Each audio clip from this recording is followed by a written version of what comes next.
Good evening all of you. कैसे हैं आप सभी? और मेरी आवाज़ क्लियर आ रही है आप सभी दोस्तों को?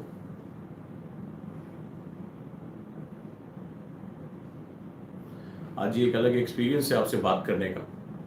बहुत से क्वेश्चन आए मेरे पास कि आप तैयारी करना चाहते हैं और ऑप्शनल को चुनने को लेकर बहुत से क्वेश्चन मेरे सामने आए। So now it's time to start with this.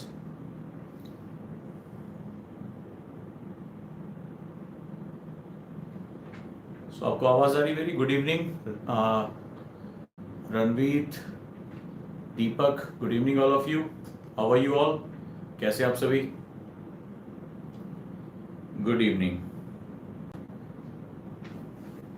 Sanjay, good evening. Mahadev, good evening. Wonderful, मेरी आवाज़ एकदम क्लियर आ रही है? सो स्टार्ट करें आज का सेशन हम। Wonderful wonderful Tanu Singh, I am good. आप लोग कैसे हैं? पढ़ाई कैसी चल रही है? और अभी क्या आप लोग कर रहे हैं, आप लोग मुझे बता सकते हैं। एंथ्रोपोलॉजी कैसा ऑप्शनल है पूछा गया है मुझसे। और भी ऑप्शन को लेकर क्वेश्चन पूछ सकते हैं। वंडरफुल, नमस्ते, आप लोग कैसे हैं? Good evening.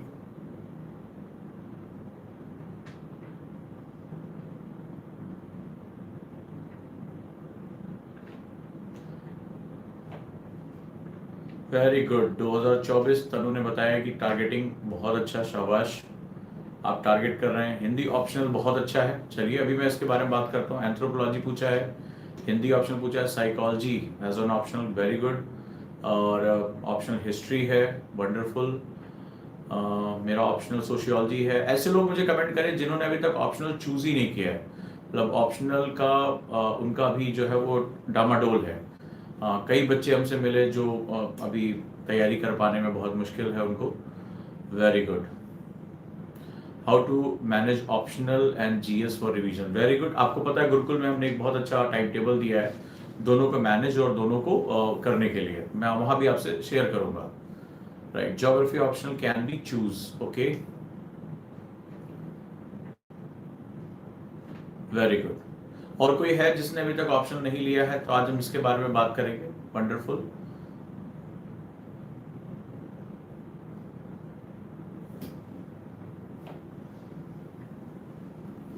Very good. So let's start, शुरू करें हम लोग। अभी आज ऑप्शनल को लेकर डिस्कशन करें। ऑप्शनल क्या होता है, इसमें मार्क्स कैसे लाए जाते हैं, कब ऑप्शनल चूज करना चाहिए और ऑप्शन को कितना टाइम देना चाहिए, ये सारे पॉइंट्स मैं आपसे डिस्कस करने जा रहा हूँ। होपफुली कि आप लोग इसमें जो है वो काफी अच्छे तरीके से इसको कर पाएंगे। सो लेट्स स्टार्ट, इसको शुरू करें। और सर 12th के बाद यूपीएससी की तैयारी शुरू करनी, वंडरफुल, इट्स बेस्ट टाइम। 12वीं के बाद आईएएस की तैयारी करने का जो टाइम है सबसे बेस्ट टाइम माना जाता है। और अब मैंने बहुत पहले ही कॉन्सेप्टर बैच जब शुरू किया था, तो अब धीरे धीरे लोग इसको समझ रहे हैं और अलग अलग सेगमेंट में इसको साथ लेके चल रहे हैं। तो चलिए हम इससे बात करते हैं आप लोगों के साथ। Very good, okay, now let's start, हम शुरू करते हैं। सबसे पहले अगर हम बात करें दोस्तों यहाँ पे कि ऑप्शनल को चूज करने के लिए क्या क्या सेगमेंट होते हैं और कैसे वो चीजें की जाती हैं, तो let's start for this particular जो हम सेगमेंट लेके चलेंगे। तो यूपीएससी में जो ऑप्शनल की भूमिका होती है वो सबसे इंपॉर्टेंट होती है, बड़े ध्यान से इसको सुनो। और अगर आप 300 मार्क्स के आसपास टच कर रहे हैं तो आप यकीन मानिए कि यूपीएससी में आपके लिए फाइनल सिलेक्शन लेना बहुत आसान हो जाता है, बहुत इजी हो जाता है आपके लिए। एक पहला फंडामेंटल ये रहा कि आपको कोशिश ये करनी है कि जो भी ऑप्शनल आप लें उसमें आप 300 मार्क्स के आसपास आपका टारगेट होना चाहिए। अब ये मार्क्स कैसे आते हैं और क्यों मैं कह रहा हूं कि फाइनल सिलेक्शन में ऑप्शनल ही सबसे इंपॉर्टेंट भूमिका निभाता है। यूपीएससी में दो कोर पार्ट होते हैं। एक कोर पार्ट हम जिसको अपना जीएस बोलते हैं, तो वो क्या होता है, वो वेरिएबल होता है, उसमें बदलाव आते रहते हैं, तो उसमें बड़ा अंदाजा लगाना बड़ा मुश्किल होता है। और दूसरा पार्ट होता है जिसको हम लोग ऑप्शनल कहते हैं। इसका सिलेबस काफी हद तक फिक्स होता है, एक पर्टिकुलर डायमेंशन होता है कि ये इसके बाउंड्री है, इसी के अंदर जो टॉपिक्स हैं इसी में 19-20 करके आपसे क्वेश्चन पूछे जाएंगे। तो एक समझदार स्टूडेंट जो है ऑप्शनल को भी उतनी ही वेटेज देता है जितनी वो जीएस को वेटेज देता है। तो पहली चीज ये रहेगी कि आपको जो है ऑप्शनल को बहुत गंभीरता से तैयार करनी चाहिए। दूसरा, कब ऑप्शनल चूज करना चाहिए, तो ज्यादातर ये देखा गया है कि कई बच्चे बड़ी गलती करते हैं कि एग्जाम जब पास में आ जाता है, जिस साल एग्जाम देना है उसमें भी बहुत से लोग ऑप्शनल को उस समय चुनते हैं। ये सबसे बड़ी मिस्टेक है। देखो, ऑप्शनल का जो सिलेबस होता है, यूपीएससी अपने नोटिफिकेशन में एक बड़ी इंपॉर्टेंट बात कहता है कि ऑप्शनल का जो लेवल होता है वो एक्चुअली पोस्ट ग्रेजुएशन से कम और ग्रेजुएशन से ज्यादा होता है। यानी इसका जो ऑप्शनल का जो सेगमेंट होता है बहुत टफ माना जाता है, यानी इसमें स्पेशलिस्ट नॉलेज की जरूरत होती है। तो वहां पर जो क्वेश्चन का स्टैंडर्ड पूछा जाता है वो बहुत ज्यादा होता है। इस बात को आप लोग याद रखिएगा। तो हमें क्या करना होगा, हमें यहाँ पर फोकस करना होगा कि किस तरीके से हम, मतलब जीएस से ज्यादा कठिन ऑप्शनल का सेगमेंट होता है, तो वहां पर तैयारी करने के लिए हमें ज्यादा टाइम की जरूरत पड़ती है और स्टैंडर्ड भी हमें बहुत ऊंचा करके रखना है। एक एग्जांपल जैसे मैं लेता हूं, मान लीजिए कोई भी ऑप्शनल आप ले लो, ठीक है, मान लो ज्योग्राफी ले लिया आपने, तो ज्योग्राफी जीएस में भी और ज्योग्राफी ऑप्शनल के लिए भी इंपॉर्टेंट है। अब ज्योग्राफी जीएस में मान लीजिए आप वॉल्केनिज्म, ज्वालामुखी के बारे में लिख रहे हो या चक्रवात के बारे में, साइक्लोन के बारे में लिख रहे हो, तो आप बेसिक जनरल जानकारी दोगे, करंट अफेयर से जोड़ोगे। लेकिन वही चक्रवात जब ऑप्शन में पूछा जाएगा तो आपको बड़ी स्पेसिफिक नॉलेज देनी होगी, थॉट्स देने होंगे, तमाम साइंटिस्ट का कोटेशन करना होगा। यानी वहां जर्नल आंसर लिखकर आपको ऑप्शन में मार्क्स नहीं मिलेंगे। ये बहुत ही ज्यादा इंपॉर्टेंट है, इस बात को ध्यान रखिएगा। तो एक एक करके मैं आ रहा हूं इसमें। तो ये एक बड़ा इंपॉर्टेंट सेगमेंट हुआ, नंबर 1, नंबर 2। अब आगे थोड़ा सा हम लोग बढ़ते हैं और इस चीज को समझते हैं। तो ये हो गया कि जीएस के माइंडसेट के साथ ऑप्शनल की तैयारी नहीं हो सकती है। आपको स्पेसिफिक आंसर राइटिंग में, स्पेसिफिक थॉट प्रोसेस में, स्पेसिफिक नॉलेज में आपको एक ऊंचाई प्राप्त करनी होगी। क्लियर हुआ कि नहीं हुआ? हो गया यहां तक? यस लिखो यहां तक। तो दो चीजें बताई, कौन कौन सी? पहली बात कि ऑप्शनल सिलेक्शन के लिए बहुत इंपॉर्टेंट, और जिस स्टूडेंट ने टारगेट कर लिया कि मुझे 300 मार्क्स के आसपास रहेंगे, वो फाइनल सिलेक्शन उसका होगा ही होगा, ये बात याद रखिएगा। बड़ा इंपॉर्टेंट सेगमेंट हुआ। और अगर वो ऑप्शन आपने लिया है जो जीएस में, जैसे history, geography, right, PSIR, sociology, इनका जीएस में बड़ा इंपॉर्टेंट रोल होता है, तो ये क्या होगा, ये तो बहुत आपको श्योर कर देंगे कि आप जो है आराम से फाइनल सिलेक्शन ले लोगे। अब दूसरा सेगमेंट हम देखते हैं, आगे हम बात करते हैं कि दूसरी बात हुई कि इसका सिलेबस स्टैटिक होता है, काफी हद तक एक फ्रेम के अंदर होता है।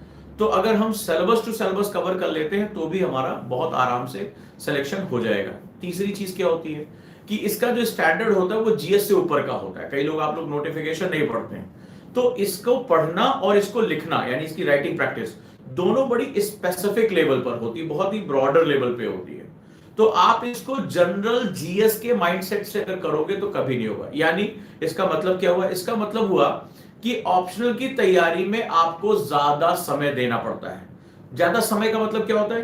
किसी भी कोर्स को करने में डबल टाइम लगता है। बड़े ध्यान से समझना, क्योंकि ये पोस्ट ग्रेजुएशन के लेवल का है, जीएस आपके अंडर ग्रेजुएट लेवल का होता है, दोनों का अंतर समझो।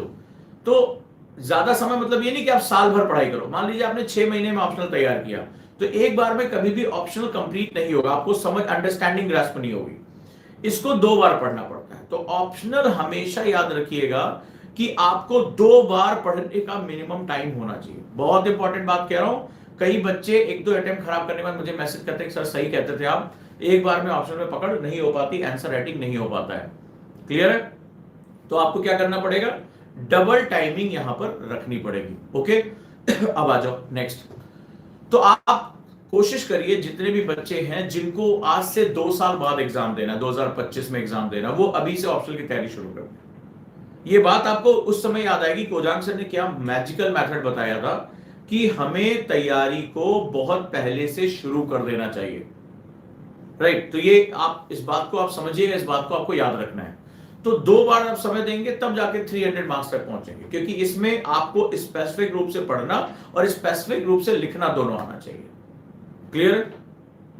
तो आगे चलते हैं। अभी आ रहा हूं और भी क्वेश्चन के जवाब, जैसे किसी ने घंटे के बारे में पूछा है तो वहां भी मैं आपको जवाब दूंगा। एक एक करके मेरी बात सुनते जाएं, जो आपने पहले प्रश्न पूछे। तो यहां तक क्लियर है कि आपको डबल टाइमिंग देनी होगी। जैसे मान लीजिए अगर अभी जो लोग तैयारी कर रहे हैं वो कम से कम कोशिश करें कि डबल टाइमिंग उनके पास यहां आ जाए। ठीक है, डबल टाइमिंग आ जाए। तो चलो भाई, ये भी हो गया। अब नेक्स्ट आ जाते हैं, कौन सा ऑप्शनल चुने। ठीक है, तो ऑप्शनल चुनने में हमेशा अपने पास 2 विकल्प कम से कम रखिए, मिनिमम।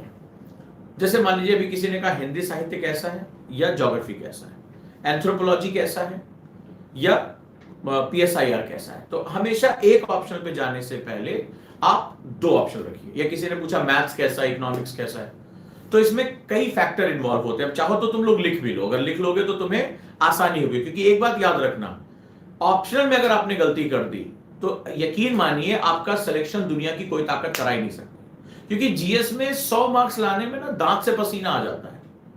ये बात याद रखिए, अगर ऑप्शनल में आप 19-20 हुए, 275 के नीचे गए, आपका फाइनल लिस्ट में से नाम बाहर चला जाएगा। ये लिख लो इसमें कि ऑप्शनल में जरा सा भी आप 19-20 कर गए तो आपका मामला खत्म है, आप लौट नहीं पाओगे यूपीएससी में, फिर आपका हिसाब किताब खत्म हो गया।